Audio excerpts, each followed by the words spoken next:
they talking real loud. Spreading no light, trying to bring me down. Enemies lurking, but I won't back away. Got a vision in my mind, I'm here to stay. Put my crew beside me, we rise like a tide. When the storm gets rough, we ain't gonna hide. Propaganda swilling, but it won't touch me. Only love around, that's how it's gonna be. We keep moving forward, never looking back. The truth's in the power, it's an unstoppable track. In the city lights where dreams collide, we hustle through the night, fire in our stride. Whispers in the dark can't dim my glow. With rhythm in my soul, I'm ready for the show. We break the chains, rewrite the rules in this concrete jungle where nobody's fools. Unity sings louder than the lies they scheme. In the heart of the struggle, we dare to dream. We keep moving forward, never looking back. The truth's in the power, it's an unstoppable track. Another Queen Ahmadiyyah production. Haze on the corner, they talking real loud. Spreading no light, trying to bring me down. Enemies lurking, but I won't back away. Got a vision in my mind, I'm here to stay. Put my crew beside me, we rise like a tide. When the storm gets rough, we ain't gonna hide. Propaganda swilling, but it won't touch me. Only love around, that's how it's gonna be. We keep moving forward, never looking back. The truth's in the power, it's an unstoppable track. In the city lights where dreams collide, we hustle through the night, fire in our stride. Whispers in the dark can't dim my glow. With rhythm in my soul, I'm ready for the show. We break the chains, rewrite the rules in this concrete jungle where nobody's fools. Unity sings louder than the lies they scheme. In the heart of the struggle, we dare to dream. We keep moving forward, never looking back. The truth's in the power, it's an unstoppable track. Haze on the corner, they talking real loud.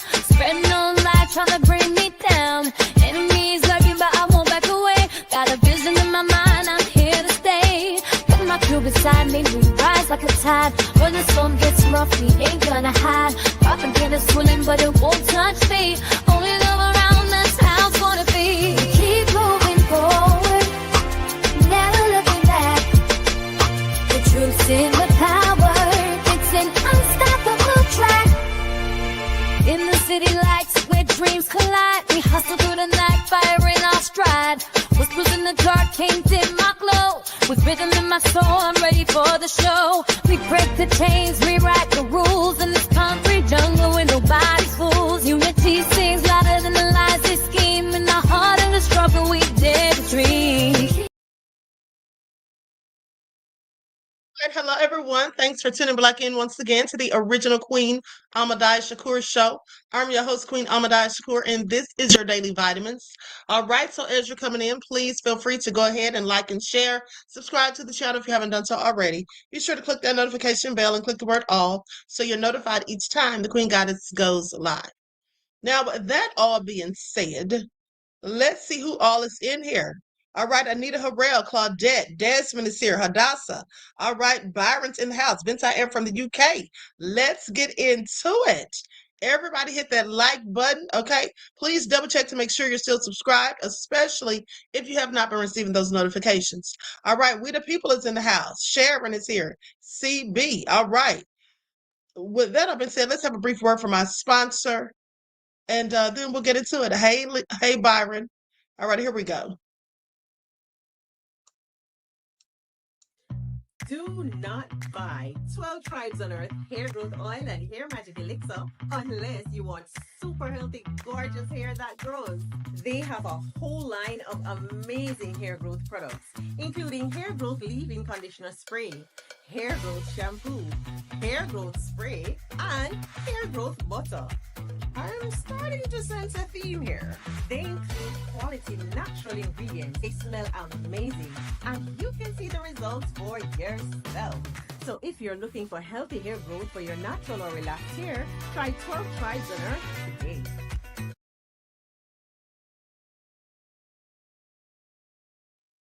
Okay, so don't forget you can purchase 12 Tribes hair oil at Etsy.com. Just look for Lisa Crafts. You can also find it at Walmart.com.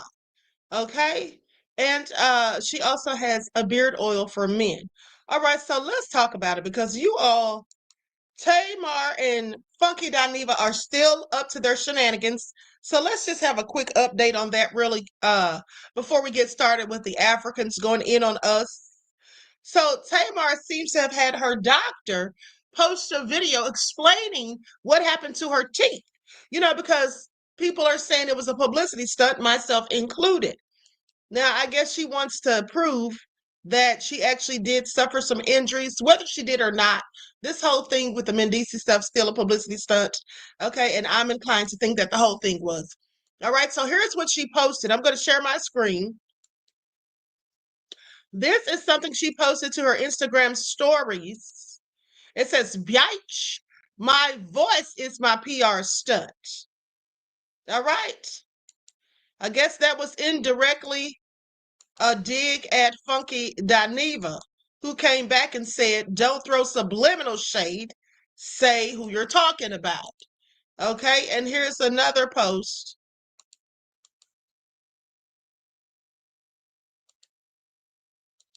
It says, "Quit arguing with MFs who are being used by the devil to disrupt your spirit." Okay, this is all getting real petty, as you can see. Now, here is the video that her doctor posted explaining to all who would listen as to what happened to her teeth during the so-called accident. Now, remember, Tamar initially said she couldn't figure out what happened. She didn't know what happened to her. Now she said it's an accident. Now they're alluding to the fact that she was sleepwalking and must have stumbled and fell. Now, I don't know where that came from. Maybe they just pulled it out of the air, but this is what they're now saying, something about sleepwalking, falling over. Does she have a history of sleepwalking? I don't know. But at the end of the day, that's what now the new narrative is. Okay, please pay attention. Okay, here we go. Sharing her near-death experience. I just had to speak about what I was going through. Hi, my name is Dr. Amira Ogunleya, and I am a cosmetic dentist out of Miami, Florida. I was recently contacted by Tamar Braxton's team, who reported a very traumatic injury. She woke up in a pool full of blood and saw many fractured teeth on her floor. She flew to me immediately within 24 hours. Upon evaluation, I confirmed that she did, in fact, have several fractured teeth. She even had an avulsed tooth, which is a tooth that's come completely out of the socket. Now, I'm willing to bet money that the mouth that she's showing isn't Tamar's, nor are those teeth. Ghastly nonetheless, but I don't believe they're Tamar's. But let's continue. She also appeared to have a fractured septum. We were able to perform immediate oral surgery on her, and we were able to stabilize her for now as she continues to heal. However, she will require several appointments to get her fully to her original smile. We also recommended that Tamar immediately see a medical doctor to evaluate, which appeared to be the deviated septum, broken septum. And upon their evaluation, they determined that she did, in fact, have a fractured nose. As far as the cause, the medical team ruled out seizure, ruled out stroke, and the only thing left that it could possibly be is somnambulism, which is sleepwalking. Oftentimes, in cases of sleepwalking, the person has no memory or recollection of what they've done. They're able to walk, they're able to move, they can even injure themselves. This is how you know it's all cap. How the hell would she just come out of the thin blue air and say that it was sleepwalking? Okay, yeah, I'm sure a person could be sleepwalking and fall and injure themselves to that degree. But there are also a myriad of other reasons why someone could suffer those type of significant injuries. If in fact Tamar actually did suffer injuries, okay? At the end of the day, there's a myriad of reasons. Is this lady a sleepwalking expert or a dentist or an oral surgeon? Okay, I have questions. This doesn't seem to be her field of expertise, is all I'm saying, talking about sleepwalking and whatnot. And then they do not remember the next day. That appears to be our best guess right now, as we're still trying to figure out how something like this occurred. And although Tamar's situation is rare, this is a great learning opportunity that if this ever does happen to you, if you find yourself in a situation with an evulsed tooth, you should pick up your tooth by the crown, not the root. Touching the tooth by the root could harm a lot of the vitality of it. You want to try to rinse it with milk or saline. And if you can, you want to insert it directly back into the socket if possible. If you're unable to do that, you can store it in milk or inside the cheek of your mouth. The idea is to keep it moist and see your dentist immediately. And we might have a chance to re-implant it, and eventually the bone will integrate with it once again. Now, we are working extremely hard for Tamar, and we are confident that we're going to restore her smile back to its original beautiful state. It is imperative. People's smiles are so much bigger than just. Girl, we've heard enough. We have heard enough. I don't believe one word of that she just said. I just don't believe it. It's given paid actor. Okay. So with that all being said, maybe she's telling the truth, but I'm not buying it. Now, let's go and see what Funky Not Daniva had to say, because he had a whole lot to say. He says, and this toothless Muppet is still bumping her gums. Literally.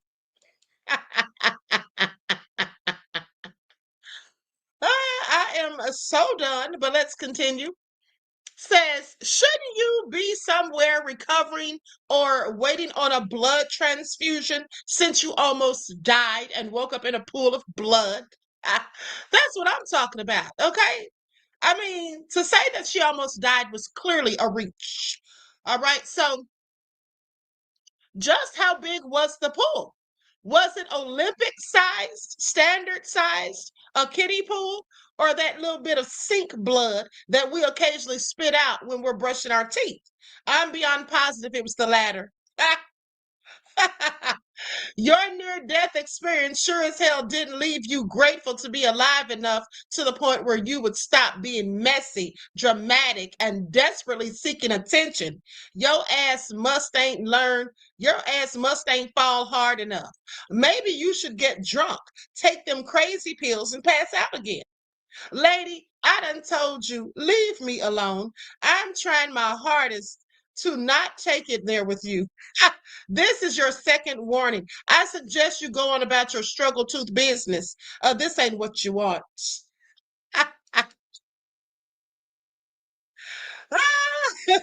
Not your struggle tooth business. This I am said, or one tiny drip drop. Okay,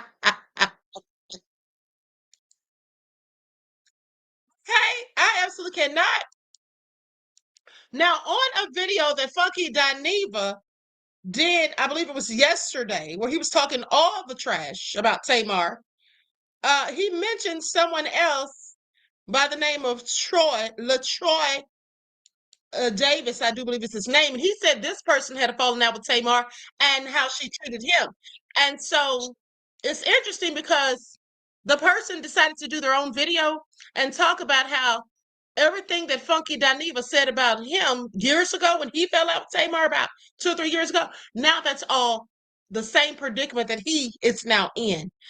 Okay, so let's get into it. Likes up, everyone, please like and share.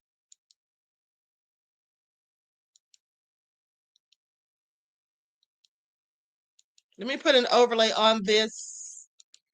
And shout out to LaTroy Davis. Jumped out the window. And you gotta be careful when you pick fights. And that's what I've learned in this business. You just never know. What's going on, everybody? It is LaTroy, and I'm here to do a video that is different than most of the videos that I do on my YouTube page. But there was some things and something that happened that I just thought was very ironic, and I wanted to just address it real quick. And just, Nicki Minaj said years ago that when you pick fights, you have to be careful because you never know. And so I just want to say this is not a video about Tamar Braxton. Tamar Braxton is a part of this story just because of the whole situation. But I wanted to call out some things that Funky the Diva said about me as referenced me when Tamar and I had kind of a little situation about almost 2 years ago. And now he is Carter took your man upset about things that he's going through. So I just wanted to kind of break down some things that he said then and things that he said now. But what we don't do as friends, and at least not the way I was brought up, is that when you get mad with your friend, then you want to start throwing stuff in their face and start talking about what you owe me and what you don't. But now let's see what he says in 2025 about his situation. And let's not get it twisted. Because see, now I'm finna tell it. Let me sit up. Now I'm finna tell it. My response was, I don't know what happened to the lady. All I know is the lady called me and asked me for Dr. Heavenly phone number because she said 14th was missing. I don't know what happened to the lady. And now, maybe I'm missing it, but back in 2003, didn't he say that he was not the type of person that goes online and tells their friends business? But to me, it sounds like he just did the total opposite. He went and told his friends business, right? Now, what it's giving, if you read between the lines, is that Troy has been cut off and no longer has access to the camp. I'm steady texting and calling different people in the crew. Nobody's answering the phone for me.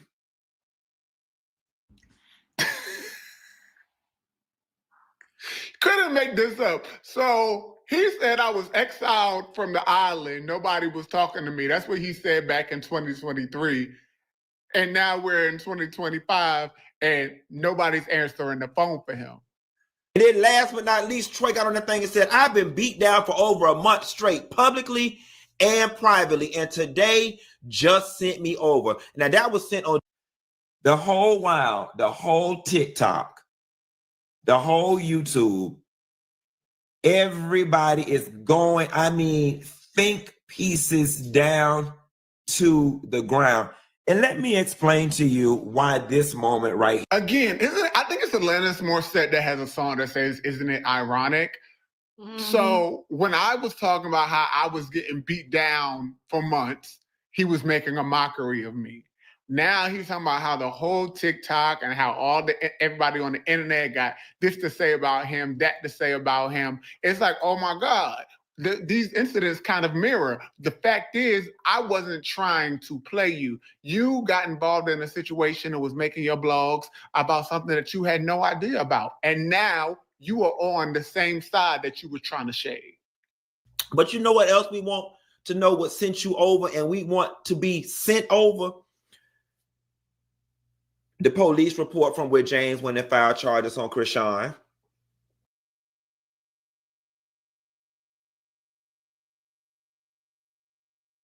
Well, since back in 2023, you were insinuating I was lying because you were asking for a police report of what happened, and that if there is no police report, I need to be as loud as I was about the police report. Well, non-existent police report, according to him. But look, guess what happened? Not only was there a police report, there was an arrest. I just have an attitude in 2023 when grown ass fucking people, big grown ass people, get on the internet, especially people who have influence, and stir up all this fucking commotion, and there's no end result. So he says that he has an attitude when grown ass people get on the internet and talk about stuff and start commotion for no reason. I'm gonna say that again. He said that he gets pissed off when people get on the internet and cause commotion for no reason. Isn't that what he does for, a job, is get online? That's exactly what he does every day. Okay? It's exactly what he does every day. All right. I mean, isn't that ironic? Of course it is. D Major says, when friends get mad, it seems that all the skeletons start getting dragged out the closet. 100. Well, those aren't real friends. Those aren't real friends, because if I fall out with somebody, the last thing I'm going to do is tell your business. Okay, I won't even mention you unless someone asks me about you, and only then I'm going to just give the minimal information. I'm not going to say, oh, we fell out, I don't fool with them or whatever, start talking trash. I just really just leave the person out of my conversation. Now, there are some people who just wait for that moment for you to tick them off so that, in fact, they can say something about you. So they can spill all your tea. Those people aren't friends. Those are people who are really enemies, but they want to have a front row seat to your demise. So they pretend to be friends. That's what that is, beloved. There's a difference. That's just like me and someone fell out a few years ago, and then someone who was mutual acquaintances with both of us sent me an audio of the person talking trash about me, lying on me to the other person. And they said, here, you can have it, do with it what you will. So I guess they were saying that I could play it on my live to embarrass the person and show what kind of a snake and liar they are, but I chose not to do it. I said, it's fine. I don't deal with them anymore, and so I don't have to worry about that. There are some people who will get online and play your audio of what you said to them, and they'll show your text messages as well. You should watch those sorts of people, because if they do it to others, they'll do it to you too, I'm pretty sure. Okay? Now, with that all being said, let's talk about these Africans going in on us again. I don't know what we did to make the Africans upset. I don't know why they have all of the smoke for us, because at the end of the day, we're not their problem. I don't see how they even vaguely think or remotely think that we are, because we are not their problem. We're not going over there to Africa causing problems, stealing minerals, making them go down in these deep tunnels down in the ground to mine for all of the minerals that we need for our iPhones. We're not doing any of that stuff. We're not building infrastructures over there and then telling them they can't even come because they don't look like us. We're not doing any of this stuff. So I have to ask myself, why is it that Africans are going in so hard in the paint on us? What did we do? And now they say we have no culture. But the funny thing is, of course, we have culture. We are the culture. We're the culture that everybody steals from. Let me just make myself clear right here, because I have shown you all this before. Let me just pull it up again. See, because here's the thing. If we don't have culture, why does everybody, all manner of people, races and ethnic groups, try to dress like us, talk like us, and all of that? Does anybody have a clue? Because every other race and ethnic group follows where we lead, and that's just the fact. Gucci hired Dapper Dan because Dapper Dan was imitating their style, and he was making these clothes for hip hop, for the hip hop genre, for people that are in the rap game, for people that were selling illegal substances out there on the streets, people who had money. Okay. And then once they saw how it was selling and how everybody else wanted to do just what these people were doing, well, they hired Dapper Dan. Okay. Does anyone really know what culture is? The people that are saying that Black Americans or FBA, whatever you call yourself, doesn't have culture? Because the last time I thought, I could have sworn that culture encompasses, cultural expressions, your vernacular, your religious beliefs. Okay. The music that you listen to, the dances that you do, the clothing that you wear. I thought all of those things were about culture.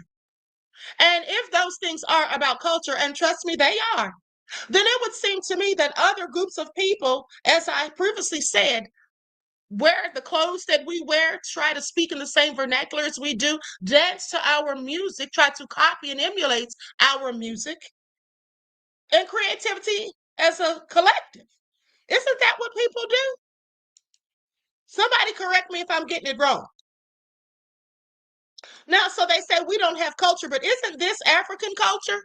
So if this is African culture and we have lots of Africans over here in the United States, in a myriad of different states, in fact, why don't we see them going about their daily lives dressed like this? Does anyone have a venture to guess why we don't see the Africans that have moved over to the United States? Why we don't see them dressed like this? This is their culture. How come they're not dressing like Wakanda? I have questions. So they say we have no culture. They do have culture, but yet they don't dress in their culture. They don't act in their culture. Don't y'all find that interesting? Vince I Am, who's also African, says colonization queen. There you go, beloved. Yes, it's colonization.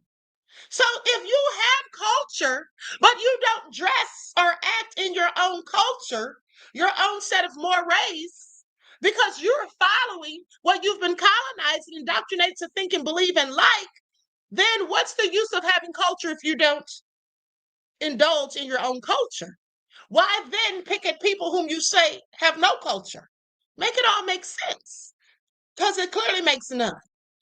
Okay, we are absolutely the culture. What we do, other people follow. For example, in the 70s, when we wore bell bottoms and halter tops, or the men wore dashikis and bell bottoms, other people followed. And then in the 80s, when they wore the different color boots and the colorful jackets and cross colors and all of that, people did it. And then in the 90s, I'm just saying, whatever we do, I could go on and on and on for each decade, really. But at the bottom line is the fact that everybody copies what we do for a reason. Because we don't just have culture, we literally are the culture. How come they're not all dressing like this? Or like this? You even have people who absolutely hate Black people, who belong to hate groups and organizations, who copy Black Americans. See this Klansman with locks? So I'm sorry. It just always, is so ridiculous to me when any race or ethnic group from anywhere dares to say that African Americans, Black Americans don't have culture. Because we may not have some things, but culture isn't one of them. Now let's go to what some of them were saying about us on TikTok. Likes up, everyone, please like and share. And mind you, this video is not intended to go in on Africans or any Black immigrants to drag them or any of that. It is to show you that it is so foolish for all of us to be in an uproar and going against one another, when in real life, we all have some of the same problems, more of the same problems than not. Okay? And the problem that we all tend to have doesn't look like any of us. That's for sure. All right, but let me continue.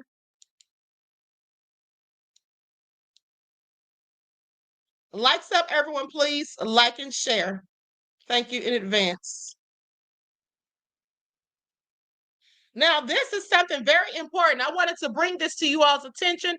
There is a missing girl who was kidnapped by 4 guys. I almost forgot about this. Let me show this before I get started with the rest of the commentary. Okay, so hopefully they can find this child. This is all very concerning.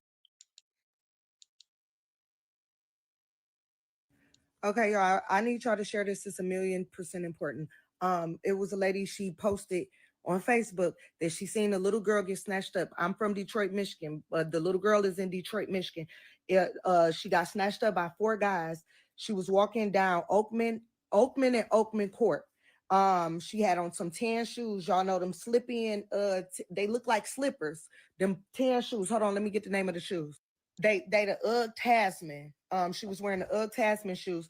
The people that it was 4 guys. They was either in a blue Envoy or a blue Enclave. She was walking down Oakman and Oakman Court.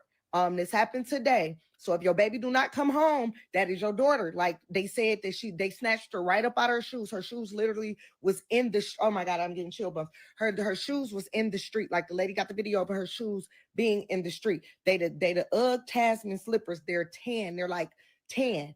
What else? What else? The 4 guys, Blue Envoy, Blue Enclave. She said that they literally rolled this little girl up like a fucking blanket and threw her in the car.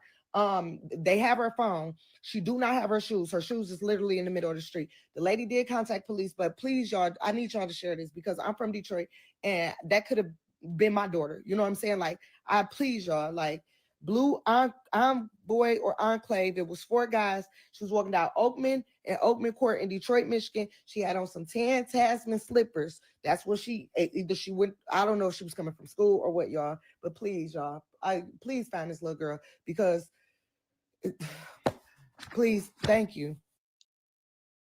That is absolutely awful. Can you imagine being a parent and getting that news that your child didn't come home because she was snatched? This is awful. And these people out here abducting children are getting a whole lot a whole lot more brazen. Okay? Parents need to stop sending their kids to the bus stop alone, allowing them to walk to and fro from school alone. They should always be accompanied by an adult or, at the very least, a group of children, not 1 or 2, but a whole group walking together. And parents need to start telling their children to scream to the top of their lungs. All right? I'm going to give y'all some safety tips to tell your children tomorrow because I have some videos where you can show them how to defend themselves and all kinds of stuff. So we're going to talk about that tomorrow. But anyway, back to the Africans. Okay, so the Africans going in on us for I don't know why. But let's go to the next video. Hate to see my face coming. I just know y'all hate to see my face coming because I always come with the facts to break an African's back. So the new question is, African Americans don't have culture, right? African Americans don't have culture. African Americans in this country are the only groups. They have no culture. It depends on who you meet, where you meet them. If African Americans don't have culture, then Africans don't have culture. I want y'all to understand that, right? So when an African asks an American, a Black American, what's your culture, right? Then you tell them and then they deny it, right? When I explain to you that we have a language, we have music, we have food, we have a religion and spirituality. So let me break down American culture so you fools can stop asking us what it is. So for the last time, this is American culture, okay? Language and expression, okay? Our language is English, and we have a African American vernacular, AAVE, which is a type of English that we speak and we only understand because white people don't understand what the fuck we be talking about, okay? That's culture. Second, music. And for those of you who don't know what we call that vernacular, it's called Ebonics. Okay, it's called Ebonics. Okay, it's like the Jamaicans have patois. All right, a lot of y'all speak Ebonics, but let's continue. Not just rap, spirituals, gospel, R&B, rock, jazz, blues, all Black creations. Black. Even country music. Okay, I know some people don't know that, but we are the pioneers of country music. Okay, Black men were also the first cowboys. Okay, we have culture, but let's continue. American creations. That's our culture. Let's get into the food. Do African Americans have a food? Yes, we have a food. Only our people eat it. It's called soul food. Nobody else makes soul food. None of the other American groups make soul food except us. That's culture. You fucking moron. Religion and spirituality, another element of culture. Okay? The Black church, that's specific to us and how we praise the Lord. That's culture because it's not the same as the other groups in America. Let's go to the actual definition of what culture is.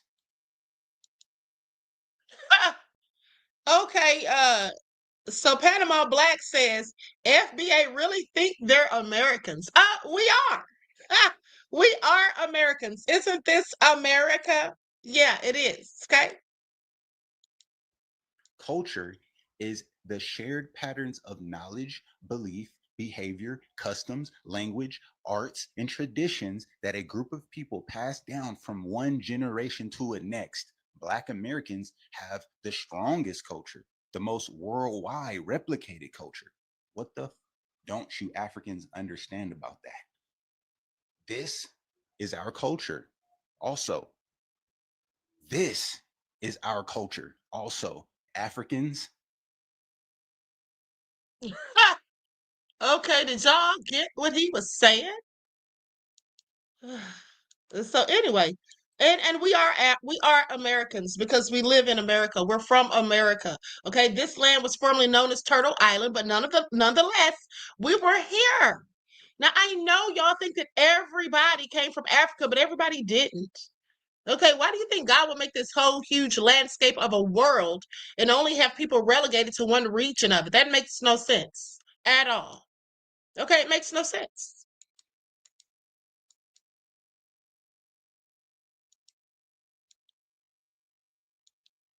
That I refuse to fall for and a hill that I will simultaneously die on is that if African American people do not have culture, as a lot of people like to say, why is it that the world borrows from what we have created, but nobody wants to say where it came from? I remember a few months ago, somebody was talking about Japanese R&B. It's some shit that is like really popping right now. So I go and listen to it. That shit sounds like In Vogue. That shit sounds like SWV. That shit sounds like early 2000s, late 90s fucking love-making R&B type shit. Same vibe, same tempo, same everything. You look at the way Billie Eilish is fucking dressing right now. She dressed like all the New York motherfuckers dressed back in the 90s, and how damn near everybody in America who was black at one point in time dressed it in the early 2000s. You listen to the way other countries approach rap music. You listen to the way other cultures approach trap music. You listen to all of the vibes and everything. Black people came up with that shit from here. From the foods that we make, from the dances we create, from the vibes that we initiate. Black folk in America have created some of the best things that this world has ever fucking known. And I will not sit here and let people from other countries be like, oh, black people in America don't have no culture. Shut the fuck up. I'm not one of these folks that's going to go back and forth about all the diaspora. I don't give a fuck about none of that. My thing is this. For people to come online and say black people in America don't have any culture, whenever we make something, it's always viewed as lame. It's always viewed as aggressive. It's always viewed as something negative. You let 10 years go by, now other motherfuckers are doing it, and it's all of a sudden cool. And we just came up with that shit. No, bitch, we made that shit. We made that shit cool. And when we was liking that shit, everybody was like, no, that's some bullshit. But now that y'all on it, it's the next new thing. Shut the fuck up.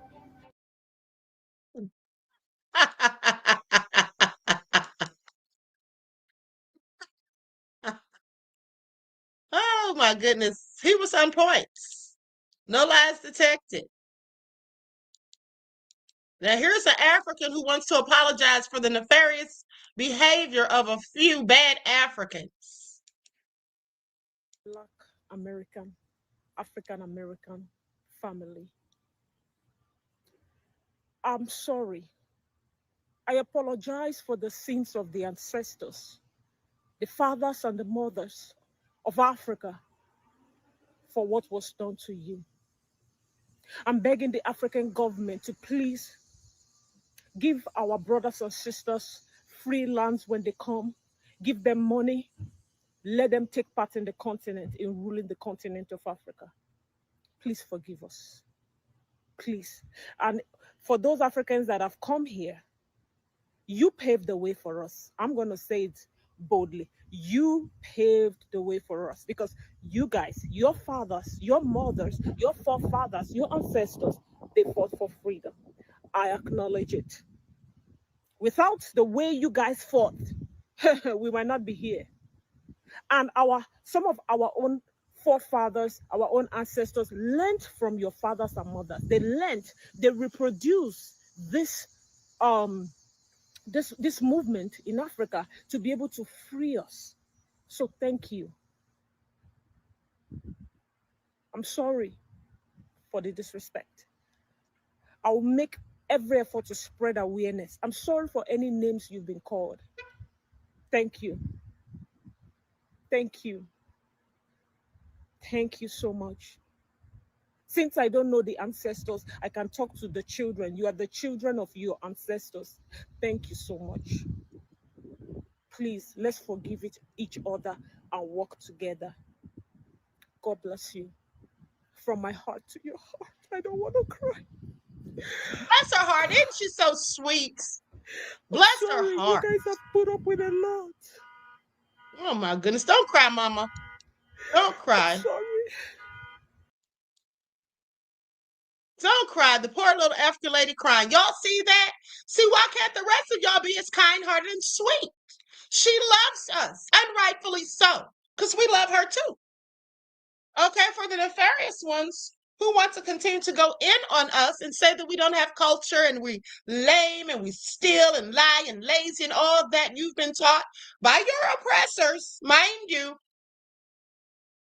I would just like to know why you don't have the same disdain or any of that smoke for them.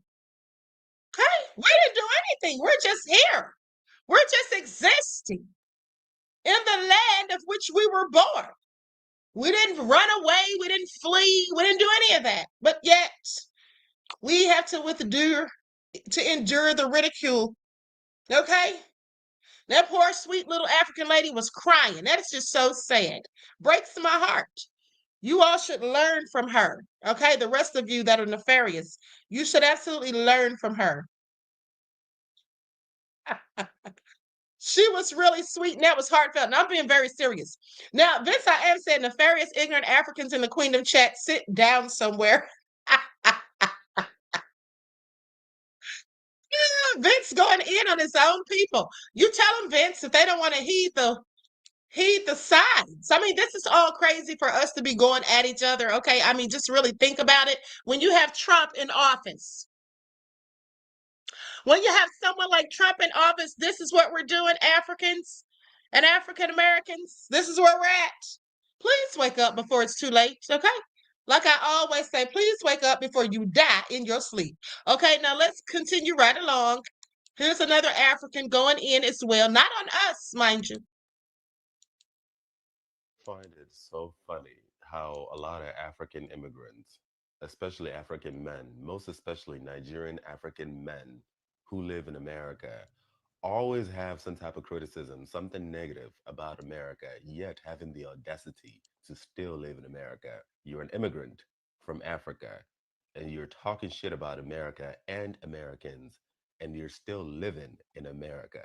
And they be saying dumbass shit like, for example, every time that our women come to America from Nigeria, they start misbehaving. They start doing this and they start, there's something about America that will just scatter your family. And this American women, there's something about American women. My brother, if you're going to be marrying a woman in Nigeria, make sure you don't bring her here, because when she gets here and she starts networking and then she start finding out how women are doing this and that, she will leave you. Share.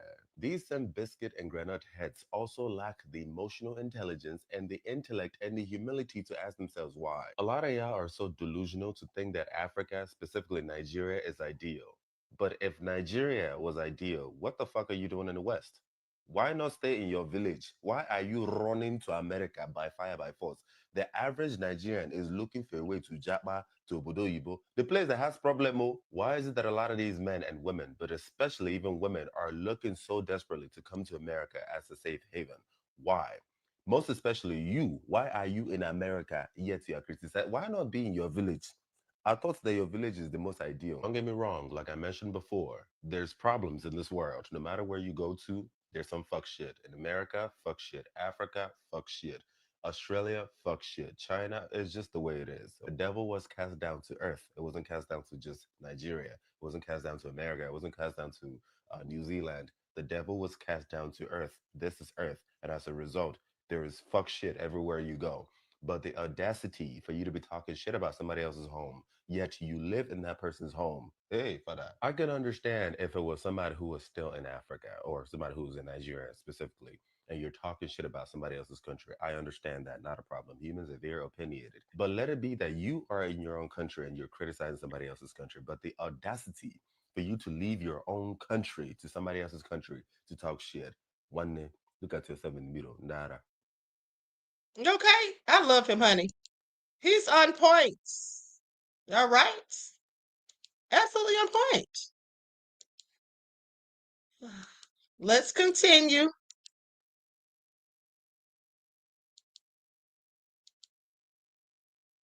Country are the only groups, they have no culture. It depends on who you meet, where you meet them. But currently, there's not an African American culture. No.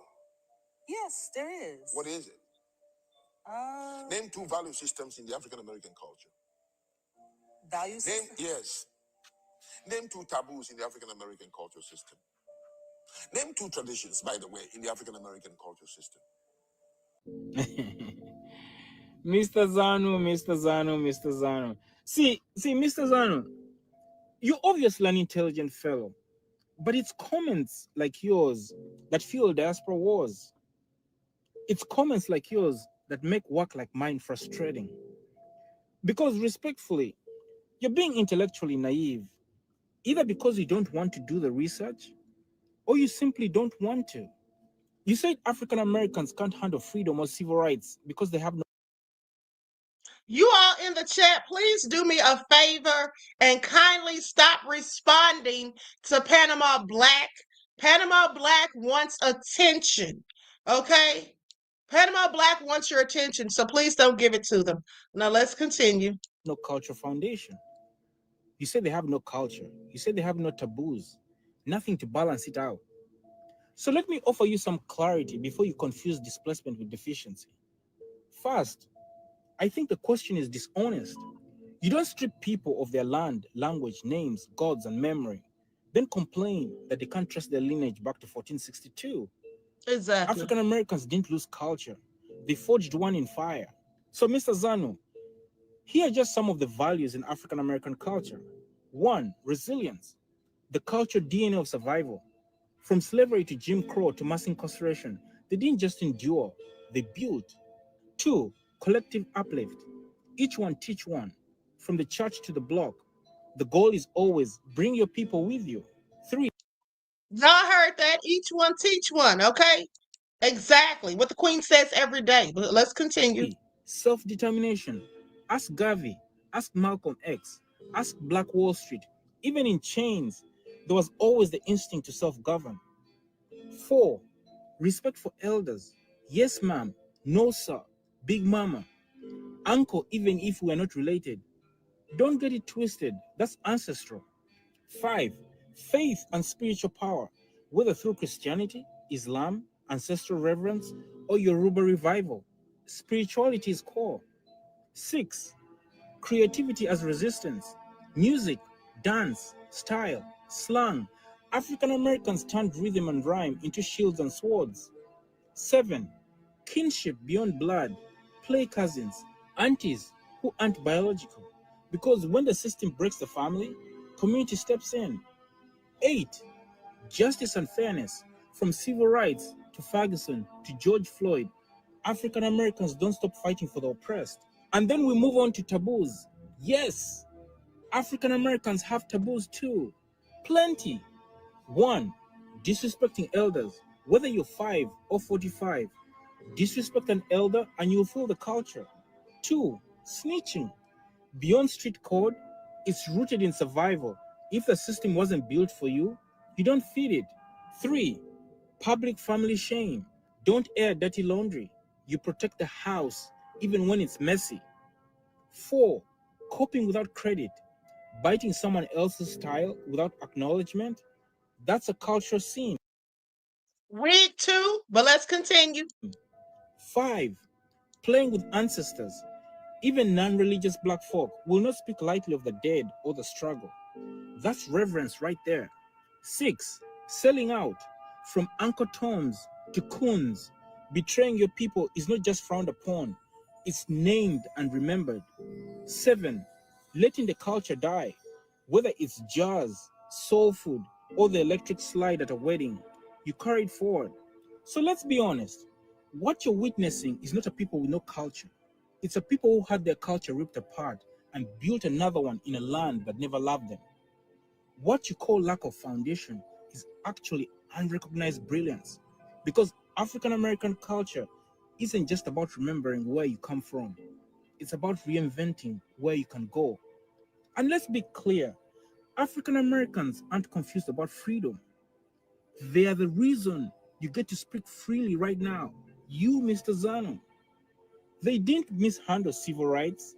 They pioneered it for the world to watch. So before I go, culture is not about beads, drums, and ceremonies alone. It's also how people adapt, preserve, and protect themselves, even in exile, even in trauma, even without land. What African Americans did with half a culture, stolen names, and borrowed language is nothing short of a miracle. So no, the issue is not whether they can handle civil rights. The issue is whether we can handle the truth that even after centuries of being displaced, they still managed to build a culture so loud the world couldn't just ignore it. So Mr. Zano, instead of policing their culture, please try learning from it. Because if you ever face what they've faced, you'll pray to have their resilience. Let's move. All right, I love it. I absolutely love it. This man knows more about our culture than some of you all do. Brilliant job. Absolutely no lies detected. And eloquently said. Okay, Mr. Zanu needs to sit down somewhere. All right, he needs to sit down somewhere.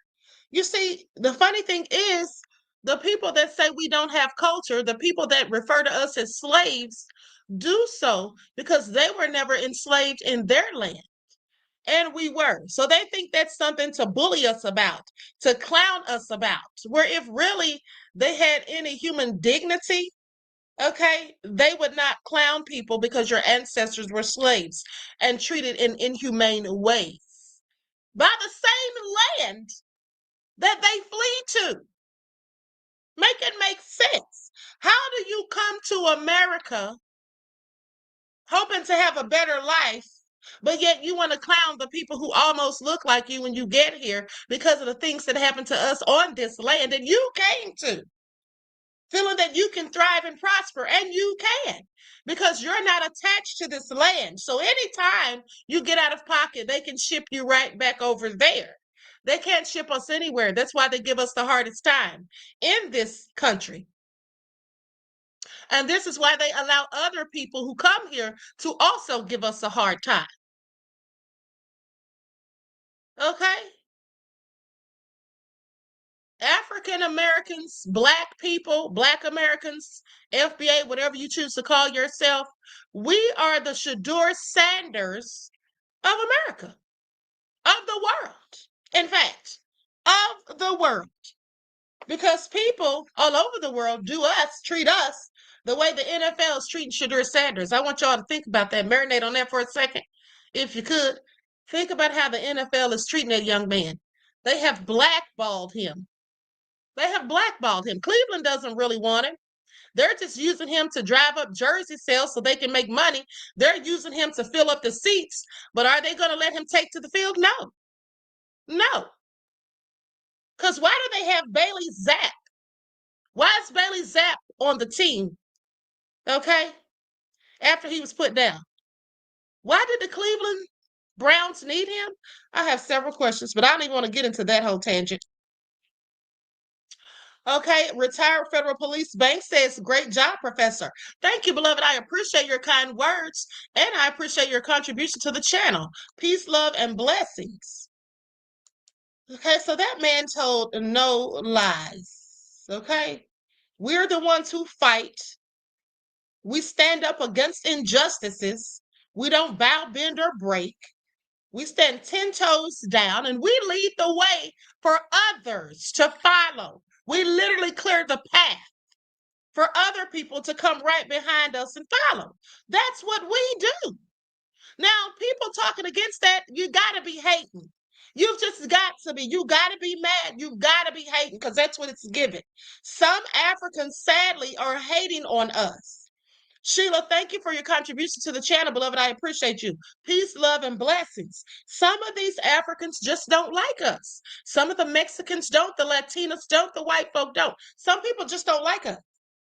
Not that we did anything specifically to them, but just because of who we are. Okay? That's just what it is. And we should just accept that and continue to do as we've been doing and fending for ourselves. But when the people who don't like us need our help at a protest, need us to have their backs, well, you're going to have to hold your own. You're going to have to hold your own. If collectively y'all not fooling with us, then we're not going to be fooling with y'all when the time comes and y'all need us to have your back. Now, you might want to rethink that. That's all I'm saying. Because I guarantee you there is going to come a time when you want us to have your back. Because we're the leaders. And that's just the fact. Now, I know some of y'all going to be like, the African Americans, they don't lead nothing. Yeah, we do. We led the civil rights movement. Okay? That's what we did. Okay? We lead the protests against injustices. That's what we do. That's what we've always done. We lead the boycotts. As the Africans can see, we boycotted them. Some of them. So, and when we do things, we're effective. I mean, just as Target. Okay, this isn't something we used to have the power over. It's something we still have the power over.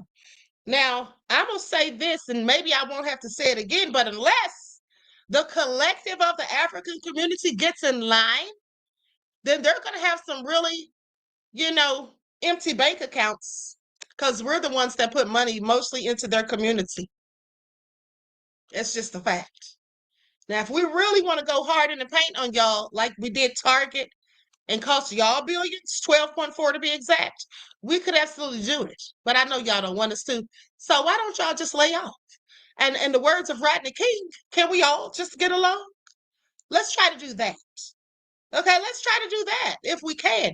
Because I'm quite sure that you all know that it's best to be with us than against us. Y'all do know that, right? If you don't, please don't F around and find out. Okay? Please don't F around and find out, that's all I'm saying. Because we control the spending power. That's how that works. Americans are upset at me for calling out the hater-ass energy they have towards Africans. You got people questioning my ethnicity in the comments, asking me where my family is from, asking me where I was born, automatically assuming that I'm either Caribbean or African. Like, no, I'm from the east side of Long Beach. I'm literally as Black American as a Black American can get. And I just find it funny and ironic how me advocating for Black people around the world all of a sudden means that I'm anti-Black American. Like, why are you trying to gatekeep skin color? No, that's another thing too. That's another thing too. There are some Black Americans who want to go all in on Black immigrants when they're all not the same. Just because some of them don't like us doesn't mean they all don't like us. And let's stop acting like if an African American or FBA, whatever you want to call yourself, is talking trash about another Black American, that they have to be a tether, that they have to not be rooted, have roots in America, that they have to be from somewhere else. That's ridiculous. Y'all know darn well that we bicker amongst ourselves and we go against one another. Okay, so let's stop acting like because this young man is speaking in defense of Africans that he has to be from some foreign land. That's crazy. There are some Black people who absolutely defend Africans. I'm one of them, but I also go in on Africans when they're talking crazy. Okay, so let's continue. Y'all will do whatever you can to try to debunk someone's Blackness in order to invalidate their experience as a Black person living and traveling in America, and to silence their voice when they're pointing out the degenerate behaviors that exist in the Black community. I'm the type of person that advocates for everybody.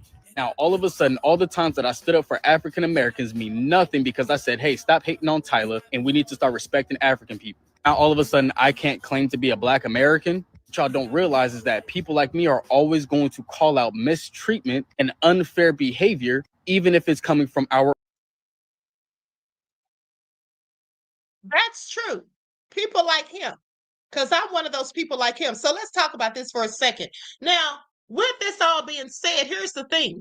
You know, I talk a lot about selective outrage. You all know that.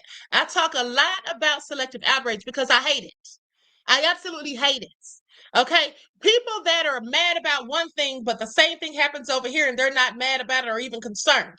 That's selective outrage and it ticks me off. And you know why it ticks me off? I'm so glad you asked. Because selective outrage is rooted in nothing more than hypocrisy. People who engage in selective outrage are rooted in hypocrisy. That's where it comes from. Selective outrage simply comes from hypocrisy. Okay? That's like the conversation we were having earlier. The video the live stream that I did earlier. Okay, there was a whole lot of hypocrisy going on at the end of the day. There was somebody trying to go back and forth with me in the chat. I don't remember their name, but they were going back and forth with me about Cardi B, and that's all because they had selective outrage. And here's why they had selective outrage and how you know they had it. Because they kept saying negative things about Cardi B, as if that's supposed to sway my decision on whether what was going on in the courtroom was right or wrong. That doesn't matter to me. Like I told you, if I like somebody or I don't like them, that has nothing to do with what's right and what's wrong, because I'm a fair person and I have the capability to be and behave in an unbiased manner, because I have logical sense, because I have critical thinking skills, because I don't sit there. See, here's the thing that's funny about some Black people, like the person who was, what was that person's name? MD. That was the person's name this morning in the first live. MD kept saying, oh, Cardi B doesn't like Black women. Cardi B has only attacked Black women. As if that's supposed to make me change my thoughts about what the security guard did to Cardi B, or the fact that she was suing Cardi B based off of what I believe to be lies. So here's the thing. When you think like that person, MD, when you think the way they do, those are the same type of people that you also have to worry about. Some of you have to worry about the people who actually think like you yourselves think. If you're someone who engages in selective outrage, you need to be careful of people just like you. Specifically, if you ever get into any type of legal problems and have to go to court, you should hope that nobody on the jury out of the 12 sitting there are people who have selective outrage, or people who get upset about one person doing something, but not about other people doing it. You should hope that nobody on that jury is a hypocrite who tends to engage in selective outrage. That's what you should hope. Because just like MD 50, thank you, Vince, I am. Just like MD 50 was saying earlier, oh, Cardi B, she's always getting into it with Black women. Oh, the witness is lying. So because Cardi B gets into it with other Black women, so that meant that the witness for Cardi B was lying? See how stupid that is? Now, what if that person, MD50, was up there being sued? What if that was anybody other than Cardi B? Because remember, their angst was with Cardi B because they don't like Cardi B. So they wanted Cardi B to lose the case. So for Cardi B to lose the case, they, MD50, needed to paint the narrative that the witness who was testifying and the testimony was going in favor of Cardi B. Now they have to make it as though that witness has to be lying. But what does the witness have to gain?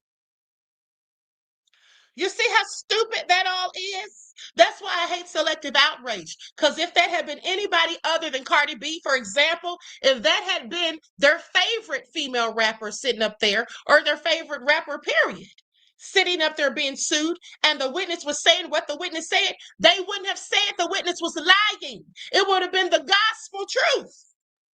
See how that works? That's why people who engage in selective outrage are all idiots to me. All idiots. Because if I'm mad about you doing something, I'm going to be mad about this person over here doing it too. If I think what this person's doing is right, I'm going to still think it's right, even if this person over here who I don't like is doing it. That's the thing about me. That's one of the favorite things about myself. But one of the least favorite things about other people. That's one thing that I hate. Selective outrage. Because you're just being a whole hypocrite. You're saying what's good for the goose isn't good for the gander, but to me it is. To me it is. To me, what's good for the goose is good for the gander. Okay? But selective outrage, I don't have time for that. Okay, I don't have time for selective outrage because that's just about hypocrisy. And people making allowances for certain people, but not for certain people, which is considerably obtuse. Okay, but let's continue. Likes up, everyone, please. Like and share. Thank you in advance. Let me use an overlay for this.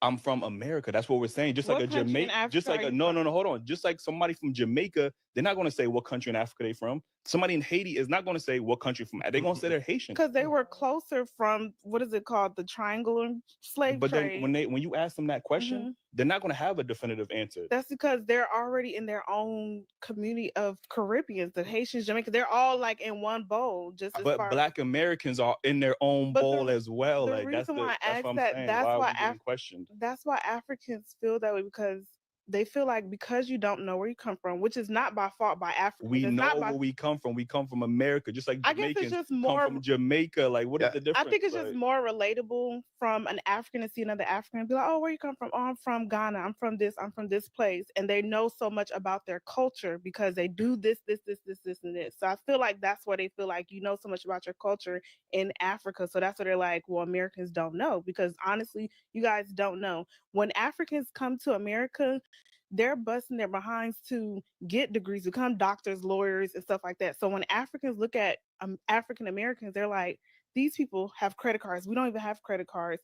These people are not even working, and we come here and we busting our asses. And now we're doing this. We're now six figures, and these people have all these years to become all these great jobs and careers. You know why that whole argument is so obtuse to me? And I was using an overlay because I wasn't sure if this is a video that's actually on YouTube as well. I don't think it is, so I took it off. But with that all being said, you know why this argument is so idiotic to me? Because it's easy to come here and brag about what you're doing when you've gotten here. It's easy to do that, but you're not in your homeland bragging about what you did there, are you? No, and that's important. Why is it important, Queen Ahmadiyyah Shakur? Well, I'm so glad you asked. Because they're going in on us about what we're not doing in our country. Isn't it safe to say that they're not doing anything in their country either? That's why you're here. Now, if I went over to Africa, I'm pretty sure that I might just be doing better than I'm doing here. I mean, I've been told that the Africans would, in fact, treat me like the queen that I am. And I've been told this by Africans, by the way. So with that all being said, isn't it likely that you might be treated better, or it might be easier for you in a foreign land? Isn't that a possibility? I mean, because clearly they're not doing good in their land if they have to up and leave, right? So how can you then go in on us and claim we're not doing good in our own land? But guess what? We're still in our own land and you're not. Do you all see how this makes no sense? Vince I am says the hypocrisy of it all. Exactly. Exactly. And I'm not saying that they should stay in their land or that we should stay in ours. What I'm saying is, if they were in the same set of circumstances as we are, I'm pretty sure it might look the same. Okay? That's all I'm saying. Now, please make it all make sense, because they cannot. They come over here and brag about how good they got it. Well, here's the thing. When you come here as an immigrant, you're given allowances that we don't get because we're citizens here.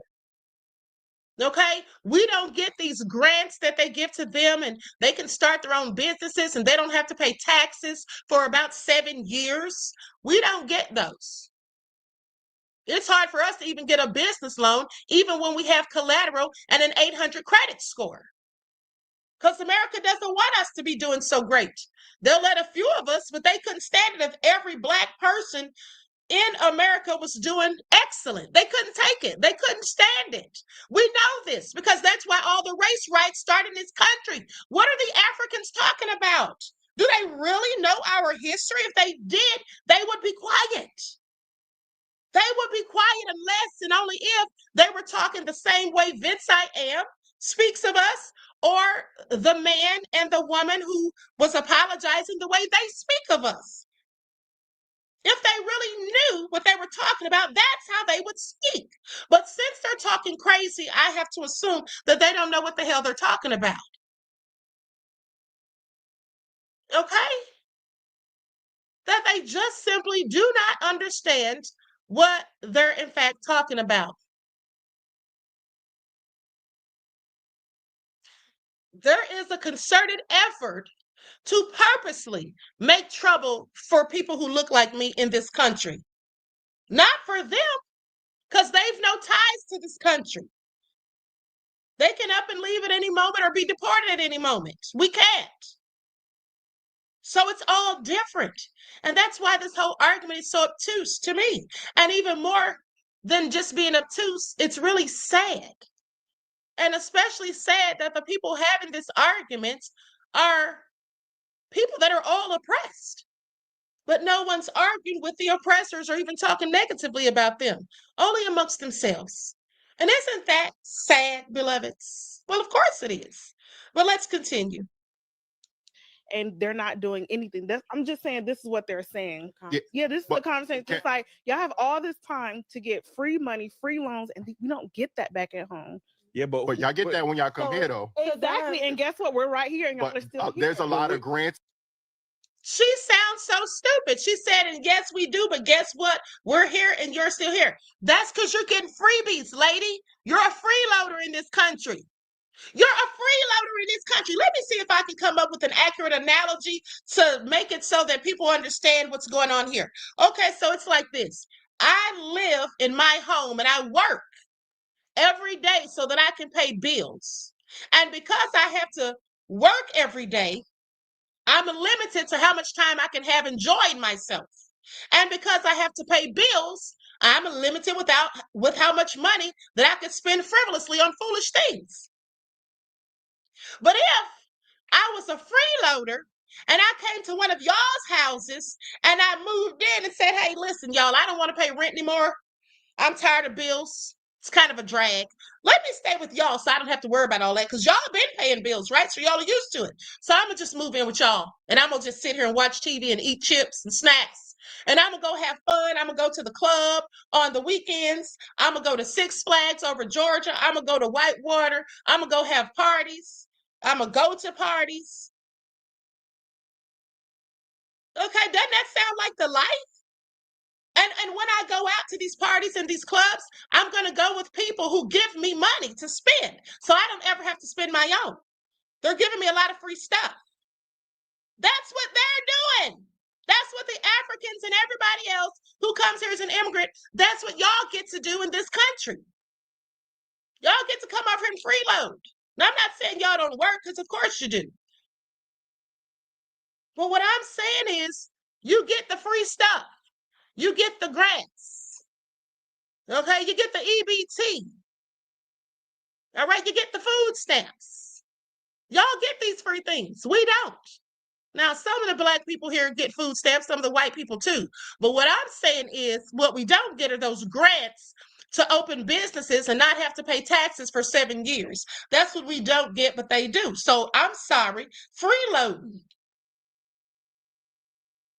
But then you want to say you're up here and we're down here? Well, of course we're down here, because you got all the free stuff. Imagine that. You getting all the free stuff in our house. But yet you want to disrespect us by talking ish? Make it make sense. And loans and different The situations. people from here is not getting them loans that y'all come here and get them. You said what you just said? No, I said it's a lot of. That's the point that they're proving. The people here are not even getting it. So it's like, what are y'all doing? No, I'm saying the Black people here are not getting them same opportunities that y'all come from y'all Africa and come here and get. We don't get those. We're considering not just Africans, everybody, all the other countries are considering y'all as being lazy because it's like, why aren't y'all getting these? Like, why y'all not busting y'all asses to? Y'all should be better than the Chinese. This is if y'all Americans. Y'all should be better than America. Y'all should be better than Chinese people who coming over here. But we. And the thing is, My question is, what are the?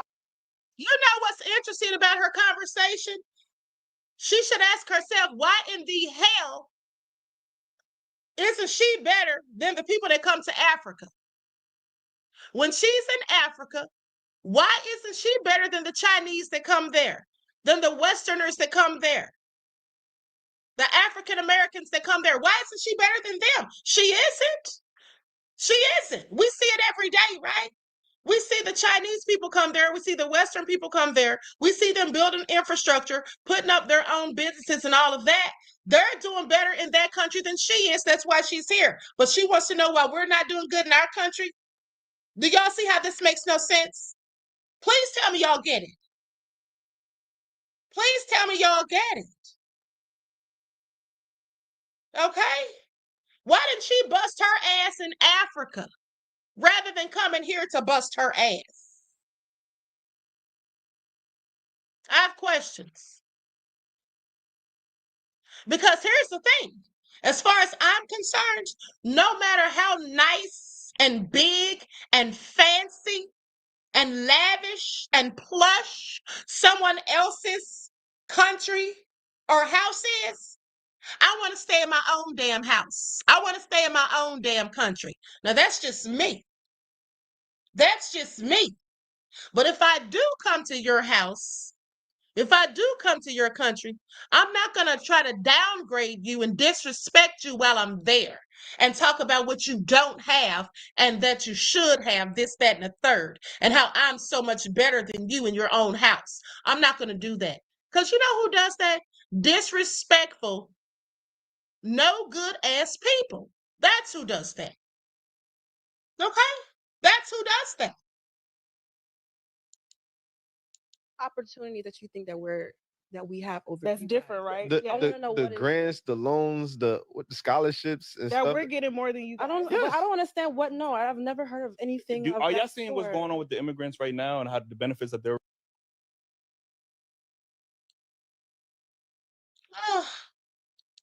It's the disrespect of it all for me. Okay, I don't see how they don't get it yet. I don't see why we keep having the same discussion over and over and over. They just don't get it. And watch this. Now, I'm willing to bet money that she doesn't know about this. This is what I want y'all to pay attention to. She comes over here bragging about how she's doing better than us, but some of us are doing better than them in Africa. It's just a fact. It's just a fact. Hold on, let me get this straight. A group of Black Americans went to Ghana, spoke to the Ghanaian government about building a town for Black Americans in Ghana, got approval from the Ghanaian government to build a town for Black Americans in Ghana. And part of the agreement was that first, the Black Americans were given 200 acres to build a settlement, a small settlement, and they wanted to see how quick that settlement will be sold. Basically, they're saying, we'll give you 200 acres to do a trial run. If there are enough people who are interested, then we will invest and give you money to build an entire town. And nobody is talking about it? Y'all see that? Y'all see that? You got Black Americans over in Africa built a whole darn town. Maybe I need to go to Africa. Maybe we need to go to Africa so we can be in their turf doing better than they're doing. Since they want to talk slick. Yep. I looked it up. It is for real, for real. Chuck Bars and Earn Your Leisure. Those two companies went to the Ghanaian government and said, look, if you're for real about Black Americans coming back, we want our own. We want our own town. We want our own everything. And the Ghanaian government said, yeah, we'll do it. But first you got to show us there's a possibility this will work. We're not about to give you, land and nothing's gonna come out of it. We'll give you 200 acres first, and we'll see what you can do with 200 acres. Yep, the name they want to name, the name of the city, which they've already named, is Sunbra, which means the return. So there's literally a town right now that has been renamed the Return for Black people to go. All y'all gotta do is find the chat bars and those guys and start. People, it's happening. It's happening. Start, spread the word, put the money together. It's happening. It is happening. All right, so y'all saw that. They got a whole black town over in Africa. But they talking bad about us over here. They talking bad about us over here, but they want our money though. They want our money. Okay, now listen to this. Because this one right here made my head hurt. Literally. Caribbean. No. What is it? Okay. People that come from Jamaica, what do you call them? I low-key don't even know. What do you mean you don't know? What do you call someone that comes from Jamaica? What is their ethnicity? They're Jamaican. Why don't you call them African Jamaicans? Because they're not African. They're not from Africa. Jamaicans? Okay, so when did Jamaicans get to Jamaica and when did Black Americans get to America? Jamaicans, oh my gosh, here you go again. Starting to think a little bit now, aren't we? When did Jamaicans get to Jamaica? Answer the question. They were just there, I guess. No, I don't know. Are they from Africa? What? You don't know where the majority of the people from the transatlantic slave went to? Do you know? No. They went to the Caribbean and they went to Brazil, South America. And the small percentage of the people that came from the transatlantic slave trade that came to America got to America at the same time that Jamaicans that came from Africa got to Jamaica. So they just stop, hold on. I want you to, I'm having a teacher moment. How are Jamaicans just Jamaican and they're not from Africa, but melanated people from America are African American and they're from Africa, but both of those people got to this side of the world at the same exact time. How are they Jamaican and we're African American? Explain that. Because we're in America, so. But they're in Jamaica. What continent is Jamaica in? It's in. I don't know. You don't know what? It's in North America, sweetheart. Okay. So then the thing that you would say, if we're African Americans, then Jamaicans are African Jamaicans, right? I mean. What do you mean? I mean, if both of our people got to this side of the world at the same exact time, how are we African Americans and not just Americans? And how? Animal Black says FBA is still scared of sundown towns. You'll never get reparations. Well, maybe we never will get reparations, but at the end of the day, what does reparations have to do with us being scared of sundown towns? I don't think African Americans or Black Americans are scared of sundown towns. That's what I don't think. They ride through them every day. Okay? Specifically truck drivers. All right? So it seems at this point that you're trolling because reparations has nothing to do with sundown towns. Okay? Now, with that all being said, let's continue.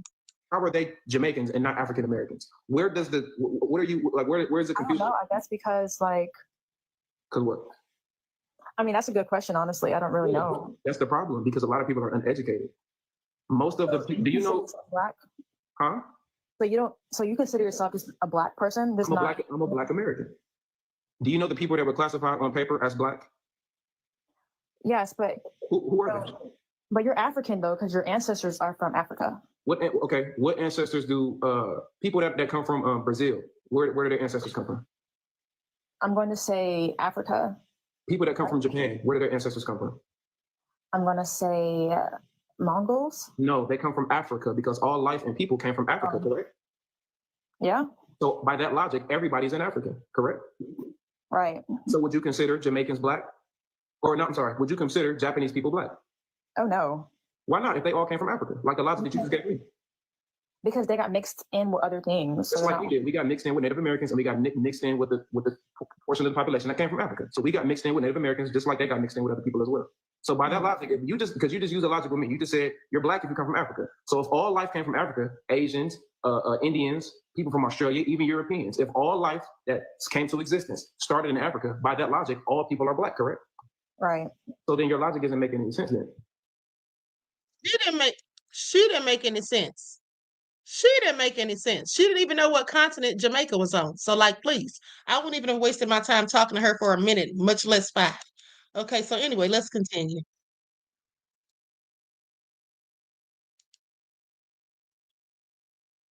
Flat Nene said he's cooking her. He clearly was. Okay, he clearly was. See, when you're that dumb, you should just not even speak.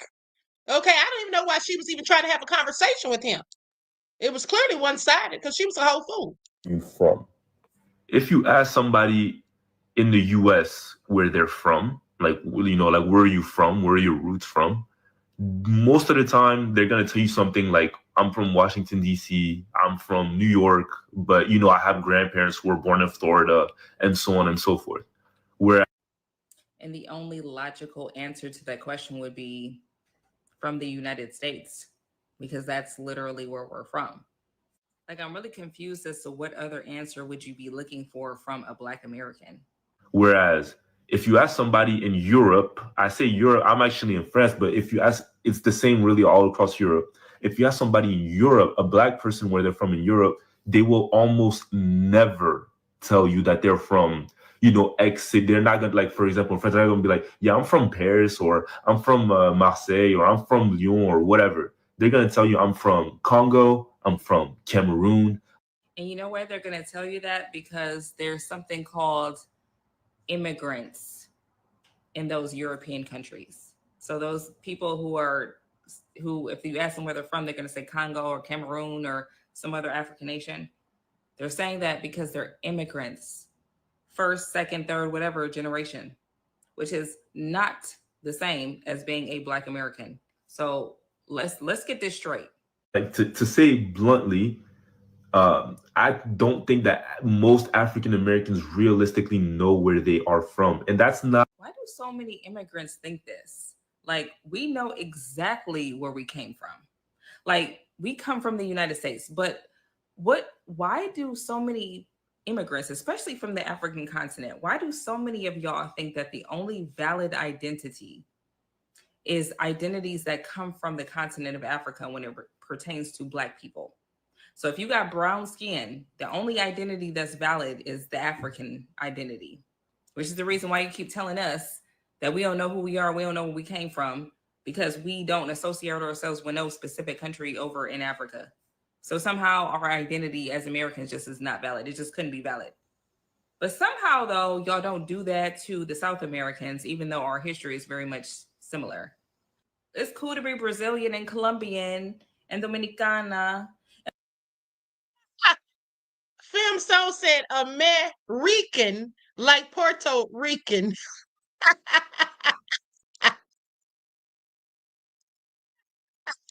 And Puerto Riqueño, but it's not okay to be Black American. Like, there's a search for identity in the US, like, for in terms of African American.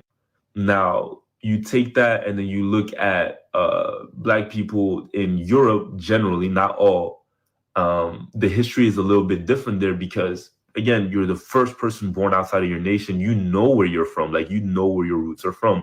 Like, your identity is not necessarily a mystery to you because your parents, like, it's very, very clear where. Why would I be searching for an identity?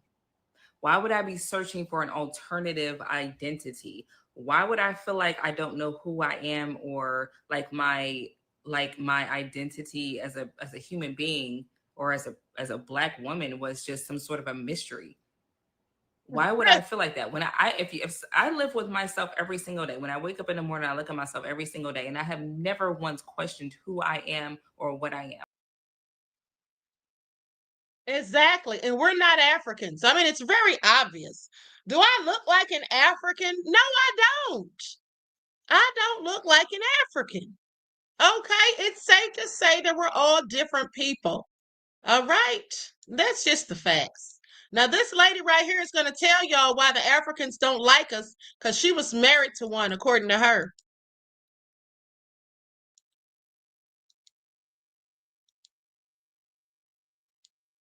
Why Africans don't really like us? Well, I was married to an African. I remember we was having a conversation, and I said to him, you know, it just really seemed like y'all don't really like us. I was showing him a video. I said, this is what they show us of y'all, that y'all hungry, your ribs is hanging out. So I showed him the video of one of those commercials they would show us like 3 a.m. Could you spare $1? He said, that is not us. He looked at that video, he laughed, and he said, who is that? He said, that is not us. He said, that's not them in Africa. That was never them starving. I said, what? So then I said, well, what is they showing y'all of us? He said the movies that they see of us is that we are, our men sell drugs, which they do, but they sell drugs and they just murder anything walking. They murder everybody. And so I said, well, what they show y'all about us? He said, they show them that we're prostitutes and we get high. And I was like, what? And so then he said when he went to get his papers from immigration or whoever he get the papers from to come here, he said they told him, don't marry a black woman. You be better off marrying a white woman. So when we're looking at this separateness that we have amongst each other, it was inbred in us. It was inbred to them to fear us. So they fear us and don't like us. We got to wake up, y'all, and come back together and unite in unity. There was things that was done and said to keep us apart. Ashe. Well, I thought we all knew that by now because that's clearly the case. At the end of the day, I've told you all this a myriad of times. They show stuff like Jerry Springer, Maury Povich over there, show us fighting and acting foolish and all of that. And then they vet them before they come here. That's why you don't see revolutionary Africans here in the United States very often.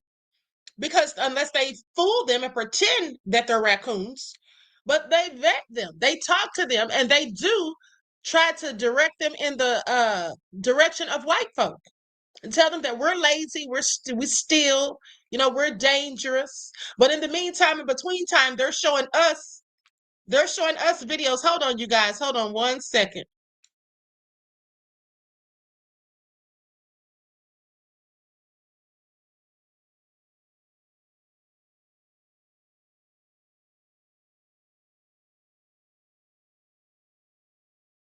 Okay, sorry about that. So with that all being said,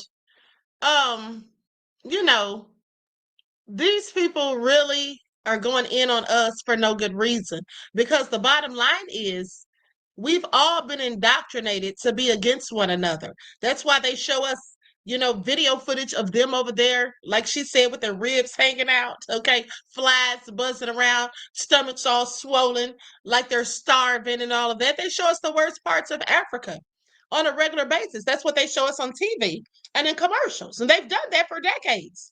Okay. Jamie Foxx said something about it decades ago in his comedy routine. We've known this. This is what they do. They try to make us not want to go there and try to make them not want to deal with us when they come here. That's all by design. I keep telling y'all what J. Edgar Hoover said about Negro unity.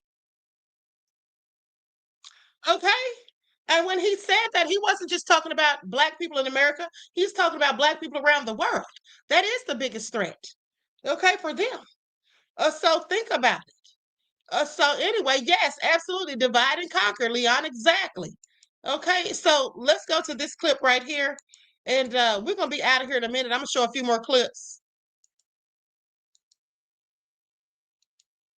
But it's really not, it's really nonsensical to a degree. African, you're just only American? Yeah, I'm American. Okay, explain. So my most recent descendants are literally from Central America and North America, indigenous Black Americans. They have the same color, the same melanin content, but they are not from Africa.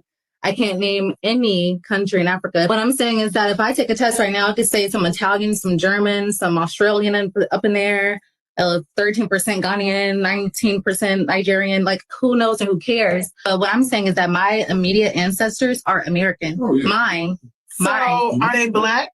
They're Black, but they're not African. It's a difference. The whole thing about African booty scratchers, and even why Black Americans have been called African booty scratchers, is because the white people have classified us all as coming from Africa because we're all Black. And that's where the whole falsified information has come, where we all come from the Atlantic slave trade and all the Black people were just shipped here to this country and all over.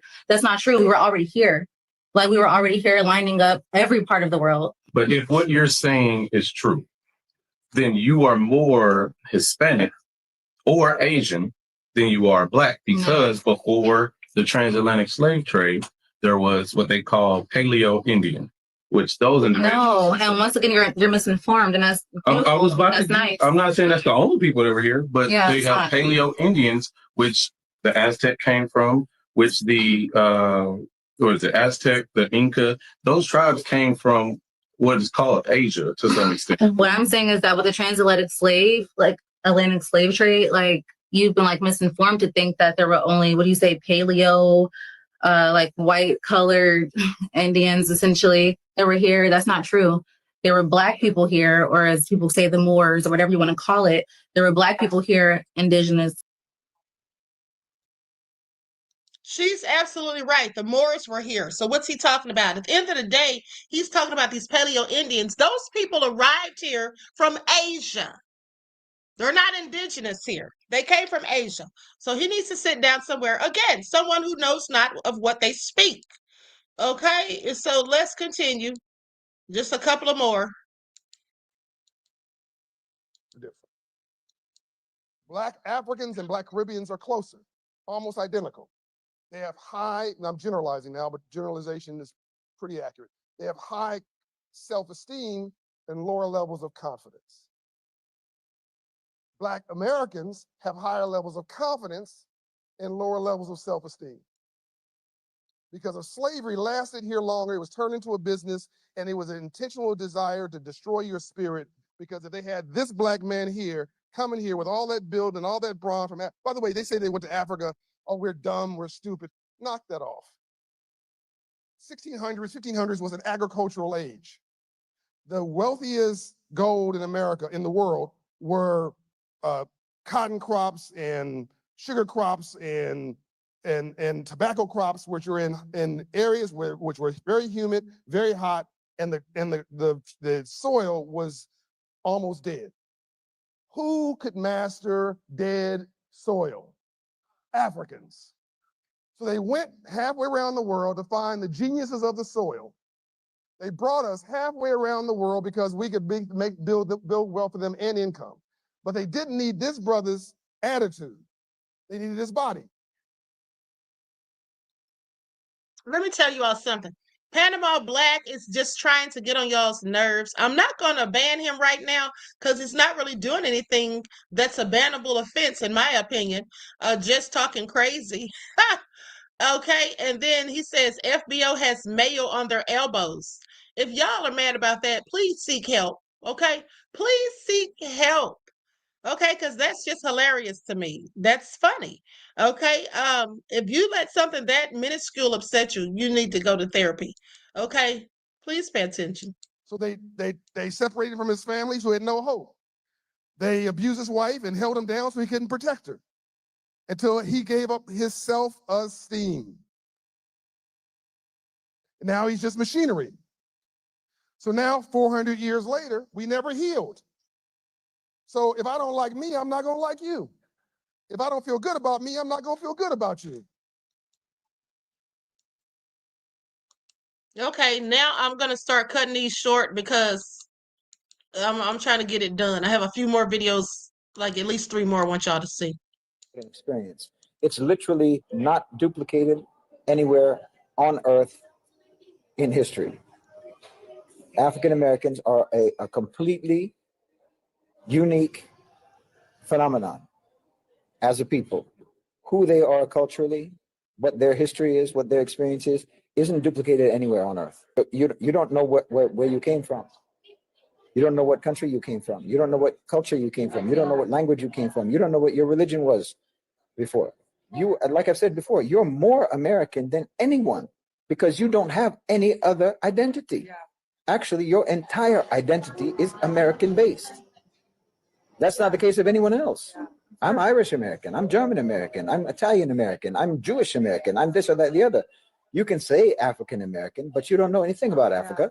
You don't even know which part of Africa. Africans don't call themselves that because I know my tribe. I have my language. I have my region, my country, my whatever. Like me saying European American. I'm not European. I'm specifically Irish and German. But you can't say that. You are American. You're the original Americans. You know, everyone else is immigrants. You're and here's the thing. I want you all to pay attention because what they did is kind of clever.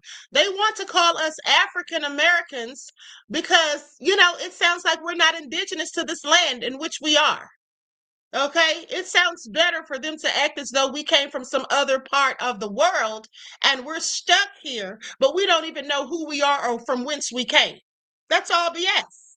We are Americans, the original Americans. We are the originals. Everybody really knows it. They just want to hate. Okay, I want y'all to pay attention. I want y'all to pay attention. Talking about we have no culture. We are the culture. Okay? Talking about we're not American. We made America. All right? Everybody needs to stop hating on us, honey, because we're all that. We are. We literally are all that. And it's just a fact. You can't even be called immigrants. Yeah. You know? You're originally American, and your culture is as close to being the indigenous culture of America as there can be without you being the indigenous people. You know? You're the indigenous people of the entity called America, called the United States of America. Everything else came from elsewhere. Your culture is the only one that came from right there because you were cut off from everything else. You know, there's nobody else like that. There's nobody else like that. Exactly. Okay, we're unique. Like everybody sit down and stop hating on us. All right, Vince, I am said I can only speak for myself as I choose to unlearn the lies and relearn the truth. I choose to go to the source to learn the truth. If I want to learn about Black Americans, I go to them. Exactly, beloved. Very eloquently said. Okay, why is everybody hating on us now? Here comes the Haitians entering the chat. Now you got the Haitians talking greasy about the Black Americans. Let's hear what they have to say. I'm not even going to bring up the fact that over in Haiti, they eat mud cakes, literally, but I'm going to let them cook. I'm sorry, I can't do Americans. I need somebody with culture. I'm sorry. Black Americans got culture. Americans got culture. You rolling. I need somebody with culture. Americans don't have culture. I got culture. We got the culture. We are the culture. Who the culture? We are the culture. Globally, they know about Black Americans. No, hold on. We not globally, they know about Black Americans. But you gotta remember 1804, baby. I'm the one that won American. We're not gonna use the word American. Yeah, Black Americans. I ain't gonna hold you. We are the but culture. listen, 1804. I'm the reason why you have your independence. That's the part I hate about Haiti was the first free independent country, first Black free independent. That ain't got nothing to do with. That don't got nothing to do with America. That's nice. I'm just letting you know the reason why y'all have your independence. Y'all coming over here because. Wait a minute, she sounds crazy as hell. And she's sitting, I know darn well she ain't sitting up here saying that the reason we have our independence is because of Haiti. Girl, sit down somewhere and have several seats. Okay? Haiti doesn't have anything to do with our independence, boo-boo. We always fought for ourselves and continue to do so. All right? Now, let's not go there. Let us not go there. All right? Let us not even go there. I know the Haitians didn't enter the chat talking crazy. Ooh, honey, I absolutely cannot. But let's continue. Because of us, because of the hard work that Black Americans do. You know, Haiti is like in debt for 1 trillion years because you know why? Because the French owe us how much? So y'all got y'all been paying. What? Wait, when you say Haiti's the reason the Americans got their independence, what do you mean by that?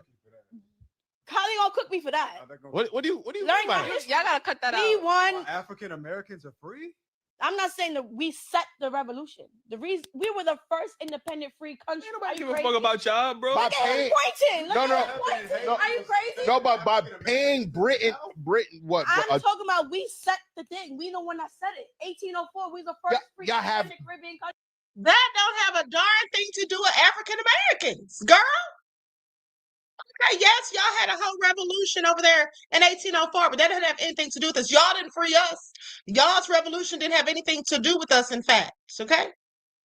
Shout out to you from freeing yourself from your oppressors, only to be further oppressed down the road centuries later.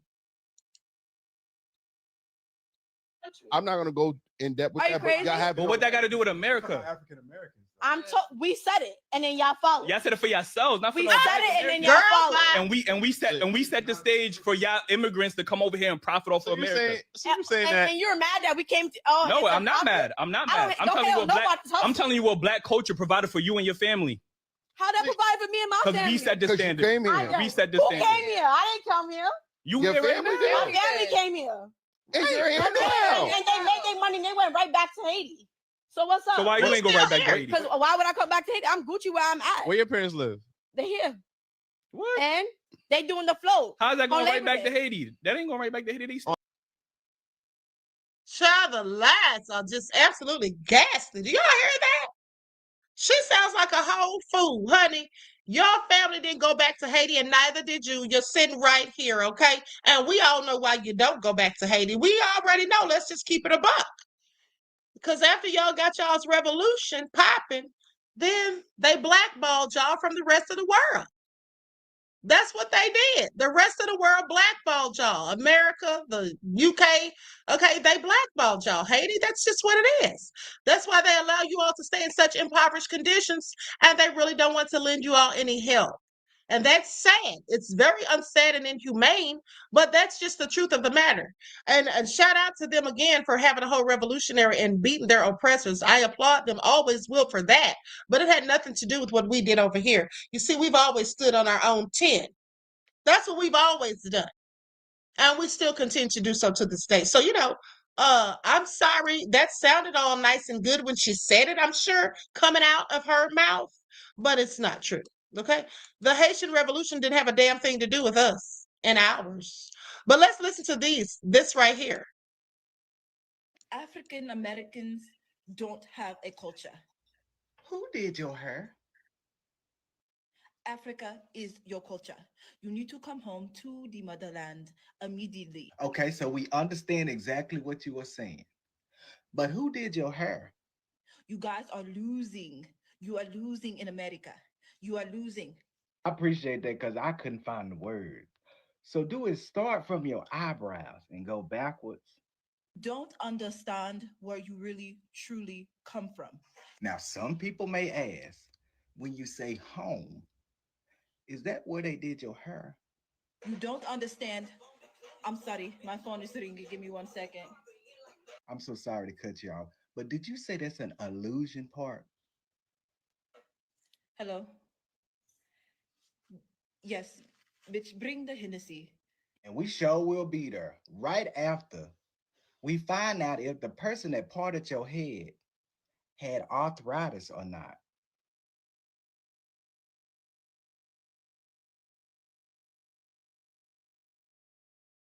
Okay, so y'all heard that. With that all being said, I'm gonna play one more video and then we're up out of here. And it's just crazy. Now, this is Lorenz Tate talking about African Americans or Black Americans. Okay. After this, I'm out of here. At the end of the day, this is an ongoing debate that we keep having, and I really don't know why. Because at the end of the day, everybody knows that we are absolutely the culture. Okay, and that we absolutely have culture. I mean, I don't know what the need is for the hate. Now, with that all being said, this is the Breakfast Club. I'm gonna put an overlay on this. My clear overlay disappeared, so I'm gonna have to use something else. But anyway, here we go. That have come to America involuntarily. We didn't come here with our language intact. We didn't come here with our beliefs, our religious or spiritual beliefs intact. Those all things were stripped from us. Our names, and all of our culture, everything, our resources. We didn't come here with the things that other people. So when we hear folk talk about, hey, slavery is over. Why y'all still complaining about that? Or, our people came here and they worked their asses off. And that's true. Immigrants came from from Europe and Asia, all over the world. And yes, they did, lace up their bootstraps and they did what they had to do, but they came with all things intact. They came voluntarily. They didn't come on. So, and those who did come came with resources that were set up by people who were in servitude. Absolutely. That's just facts. Right. So we already have the disadvantage, and we don't have that legacy as we talk about legacy as other people, because our legacy was the slavery that we had to, endure and pass on. And so all of that stuff matters. And so when we talk about Bronzeville and places like, you know, Tulsa, Oklahoma, and all these other great places like Harlem, we then found our own thing. It's important. And now you look around, how many Black businesses that are owned by us, operated by us, right? And how many hospitals that are owned by Black folks and operated by us? How many banks? How much infrastructure? Media is a big.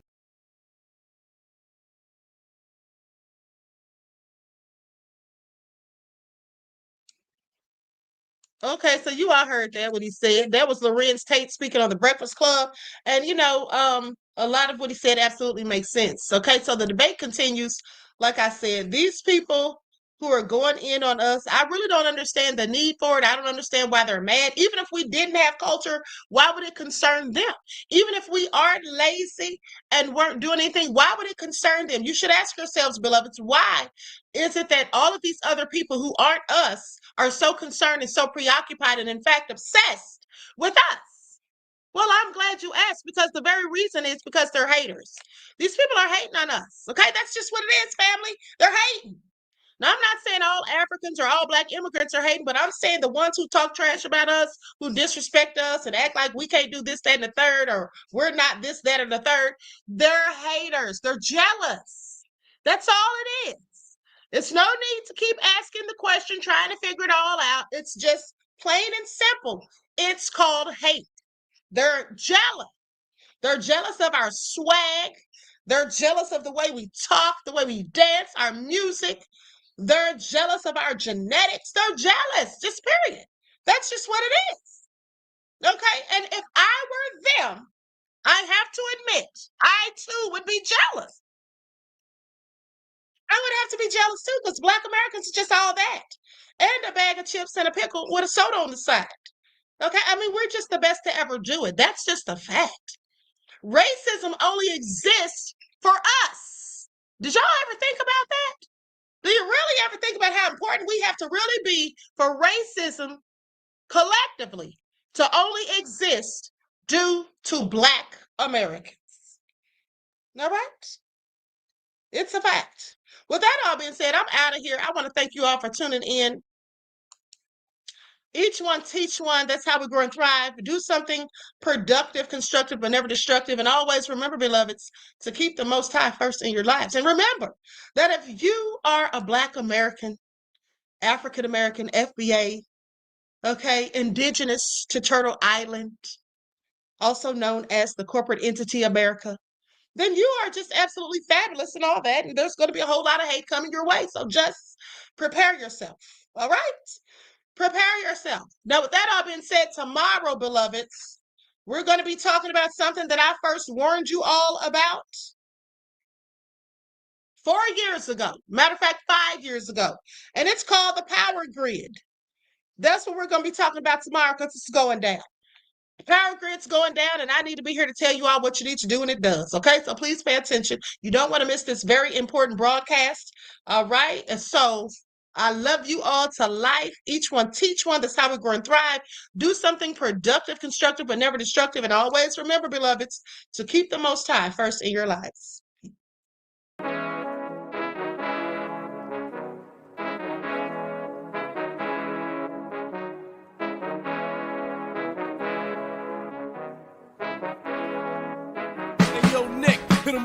Gold all in my skin, God all in my blood, kings all in my circle. You touch one of mine and you're done. They show no love for the queen. Why you hating on me? Is it cause I'm free and I got Malcolm X in my jeans? I got dreams like King Luther, shed blood like Kunta. You ain't helping my people, I ain't got nothing to say to ya. I want all the smoke like hookah. Talking reparations, America won't be great until they give us compensation. I'm like, I'm the hottest right now. That's See right. A bunch of lames out here trying to jock on my style. They be doing too much. I'm the queen, it's too easy. It's like they all at Popeyes, how they be talking so greasy. I just sit back and laugh while these haters get madder. So nefarious how they don't want my pockets with cheddar. I tell them they can do better. These snakes in the grass can leave a bite on your ass, cause y'all be trusting too fast. I got my foot on on the gas, other one on their necks. Dropping receipts on haters, you better show some respect. I'm never facing regrets, we only facing the threats. Running through every challenge like a relay, break no sweat. It's a cold game, so I got that blanket with me. Now that my people awaken, ain't no going to sleep. I do not play by my piece, this time I'm playing for keeps. You talking slick, but when I see you like them ends, we gon' meet. And I got gold all in my skin, God all in my blood, kings all in my circle. You touch one of mine and you done. They show no love for the queen, why they hating on me? Is it cause I'm free and I got Malcolm X in my jeans and I got gold all in my skin, God all in my blood, kings all in my circle. You touch one of mine and you done. They show no love for the queen, why they hating on me? Is it cause I'm free and I got Malcolm X in my jeans and I got